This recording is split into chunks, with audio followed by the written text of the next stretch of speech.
But I was training onគ្នាបាទឲ្យស្វាគមន៍មកកាន់ unit 4 sentences បាទមេរៀនទី4របស់បាទថ្ងៃនេះយើងបន្តនិយាយអំពី complex sentence បាទរបស់ complex ដដែលហើយយើងនិយាយទាក់ទងនឹងការប្រើប្រាស់ពាក្យ which use as an object បាទ which ដែលត្រូវបានជាប្រើជាកម្មបទបាទអញ្ចឹងនៅក្នុងករណីនេះគឺយើងប្រើ which យើងបានរៀនពី who យើងបានរៀនពី whom ហើយឥឡូវយើងមកដល់ which បាទដើម្បីប្រើប្រាស់ which ទៅភ្ជាប់ឲ្យកើតទៅជា relative clause ឬក៏យើងហៅថា adjective clause បានយើងត្រូវមានរបស់ simple នឹងចំនួន2បាទ two simple sentences បាទយើងមាន A និង B ឥឡូវយើងមើលបាទ the DVD doesn't work I bought it yesterday បាទចឹងដើម្បីធ្វើរបស់ A និងរបស់ B នេះឲ្យទៅជារបស់តែមួយបានដោយប្រើប្រាស់ពាក្យ which នៅទីនេះគឺយើងមើលទៅលើពាក្យនៃរបស់ A និងរបស់ B ដែលសំដៅទៅលើវត្ថុតែមួយសិន the DVD ហើយនឹង it បាទ it ហ្នឹងគឺ the DVD នឹងឯង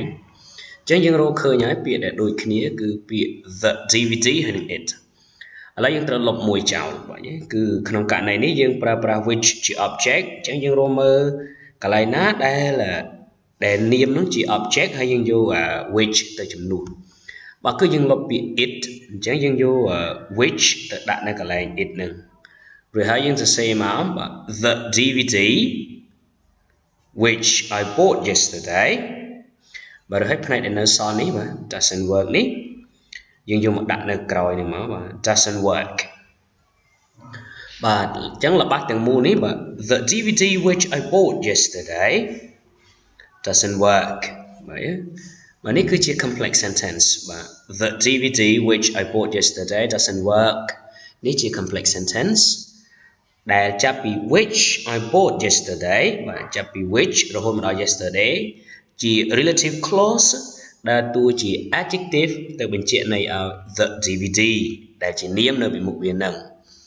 ចំណែកពាក្យ which ឈ្មោះវាគឺជា relative pronoun មានតួនាទីជា object របស់គេសព្ទ bought នៅក្នុង relative clause នឹងបាទបាទឥឡូវយើងមើលបន្តទៀតបាទយើងមានរបស់ពីរទៀតបាទ A បាទ This is the book B I was telling you about it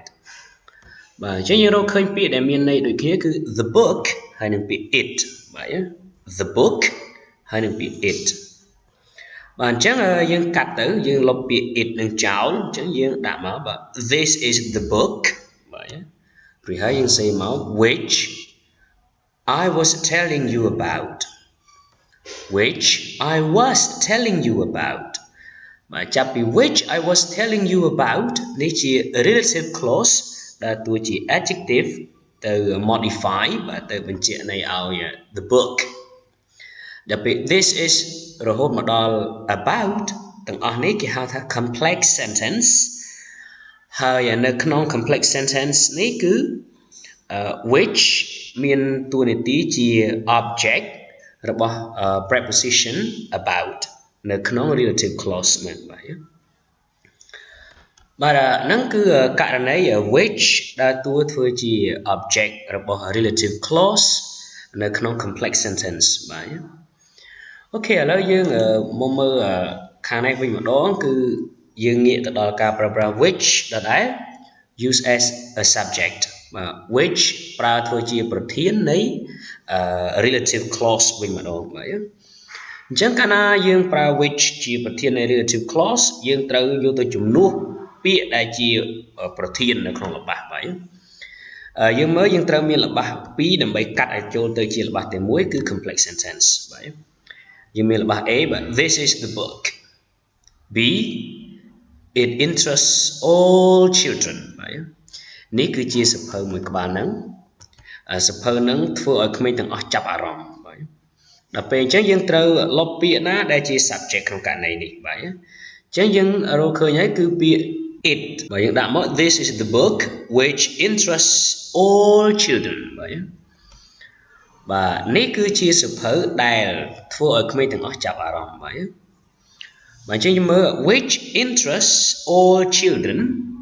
cái hào thà adjective clause đã tu này tí chỉ adjective to modify the book before it. This is the book which interests all children. But altogether we call a complex sentence. Yeah. Now, adjective clause in the relative clause which functions as the subject of the relative clause. Chẳng là relative clause nó cứ which đã tu tí chỉ subjectរបស់គេ sub interest តែម្ដងយើងមកឧទាហរណ៍មួយទៀតបើshe gave me a present. B that present surprised me a lot. Yeah.